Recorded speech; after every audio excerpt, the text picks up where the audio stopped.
अथ श्री अक्षय तृतीया व्रत कथायां नारायणं नमस्कृत्यं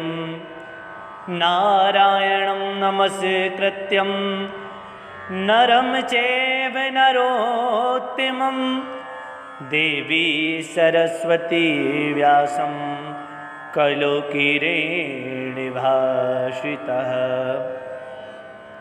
अक्षय तृतीया वैशाख की शुक्ल पक्ष की तृतीया तिथि को मनाया जाता है। इस दिन होम जप तप दान स्नान आदि से मिलने वाला पुण्य अक्षय होता है। इस कारण इस तिथि को अक्षय तृतीया कहा जाता है। कहा जाता है कि आज के दिन भगवान श्री परशुराम का जन्म हुआ था, अतः इसे परशुराम तृतीया या परशुराम जयंती भी कहा जाता है। इस दिन गंगा में स्नान करने का बहुत बड़ा महत्व है। जो मनुष्य इस दिन गंगा में स्नान करता है वह सभी पापों से निश्चय ही मुक्त हो जाता है। इस दिन प्रातःकाल घड़ी, पंखा, चावल, दाल, नमक, घी, चीनी, साग, इमली, फल और दक्षिणा ब्राह्मण को देना चाहिए। इस दिन श्री बद्री नारायण के पट भी खुलते हैं। जिन लोगों के यहाँ घर में भगवान का स्थान बना होता है वहाँ ठाकुर द्वार में भगवान के स्थान पर, पूजा के स्थान पर नारायण को भोग लगाना चाहिए।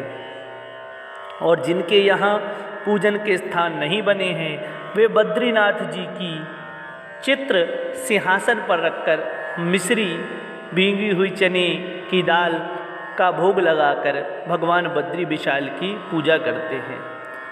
अतः अक्षय तृतीया के संबंध में कहा जाता है, एक बार महाराज युधिष्ठिर ने श्री कृष्ण से पूछा, हे भगवान, कृपा करके अक्षय तृतीया का महत्व वर्णन करें, इसे सुनने की मेरी बड़ी इच्छा है।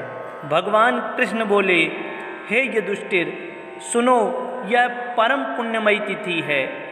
इस दिन दोपहर से पहले स्नान, जप, तप, होम, स्वाध्याय, पितृतर्पण, दानादि करने वाला अक्षय पुण्य का भागी होता है।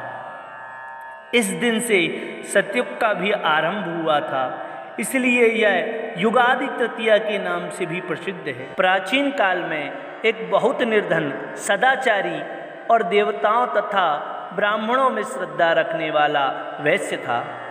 उसका परिवार बहुत बड़ा था, जिसके कारण वह सदैव व्याकुल रहता था।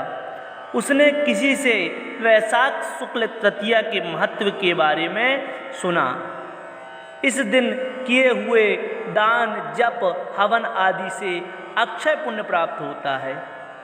उसने अक्षय तृतीया के दिन प्रातःकाल गंगा के पावन जल में स्नान करके विधि पूर्वक देवताओं और पितरों का पूजन किया। फिर उसने गोले के लड्डू, पंखा, जल से भरे घड़े, जौ, गेहूँ, नमक, सत्तू, दही, चावल, गुड़, स्वर्ण वस्त्र आदि वस्तुएं भक्तिपूर्वक दान किए। स्त्री के बारंबार रोकने तथा कुटुंबीजनों से चिंतित और बुढ़ापे के कारण अनेक रोगों से पीड़ित होने पर भी वह अपने धर्म कर्म से कभी विमुख नहीं हुआ।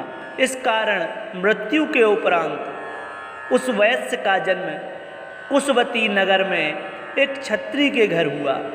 वह अक्षय तृतीया के प्रभाव से बहुत धनवान और प्रतापी हुआ। वैभव संपन्न होकर भी उसकी बुद्धि कभी धर्म से विचलित नहीं हुई। यह सब अक्षय तृतीया का ही पुण्य फल है। भगवान कृष्ण ने युधिष्ठिर से कहा, हे युधिष्ठिर, यदि अक्षय तृतीया के व्रत को कोई भी मनुष्य करेगा तो उसके संपूर्ण दुख दूर होंगे और उसे अक्षय पुण्य की प्राप्ति होगी। बोलिए वृंदावन बिहारी लाल की जय। बद्री नारायण भगवान की जय।